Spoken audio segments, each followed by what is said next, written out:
Herkese selamlar arkadaşlar. Bugün arkadaşlar sizlerle birlikte videolarınızda kullanabileceğiniz en iyi 10 adet ses efektini sizlere derledim. Hepsinin indirme linki videonun açıklama kısmında mevcuttur. Videoda nasıl kullanabileceğinizi de gösterdim.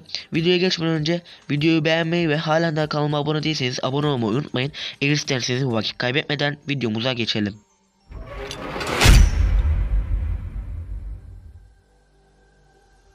Evet arkadaşlar, şimdi nasıl indirebileceğinizi size hemen göstereyim. Açıklama kısmında verdiğim linke tıkladığınız zaman direkt sizleri bu şekilde bir ekran karşılıyor. Hiç reklam falan yok linklerde, sizleri hiç uğraştırmak istemedim. Bu kısımdan buraya basıyorsunuz, mavi ekrana bir kez bastıktan sonra bekleyiniz diyor. Bekliyorsunuz birazcık.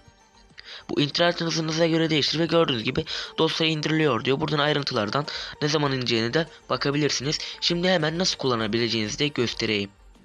Evet arkadaşlar, sizlere açıklama kısmında verdiğim linkten efektleri indirdikten sonra KineMaster adlı programımızı ekleyeceğiz. KineMaster adlı programımızın son sürüm açıklama kısmında pro bir şekilde var. Şimdi buradan bunu oynatmadan önce şunun bir sesini kısayım ben, sizlere yansımasın. Şimdi efektimizin biri geçtikten sonra araya 500 saliselik bir siyah ekran girecek. Şöyle göstereyim, gördüğünüz gibi bu siyah ekran. Şimdi siz mesela birinci efekti beğendiniz. Buradan böleceksiniz. Bu kısmı keseceksiniz. Bu efektimize gelip buradan sesi çıkart var. Sesi çıkartacaksınız. Sonra herhangi bir videonuzu ekleyeceksiniz. Buradan mesela bu sizin videonuz olarak şey yapın. Şu iki şeyi. Bu geçişin arasına ekliyorsunuz mesela. Şöyle koyuyorsunuz. Ve gördüğünüz gibi ekleyebiliyorsunuz bu şekilde. Gayet de güzel bir efekt. Zaten ekleyebilirsiniz.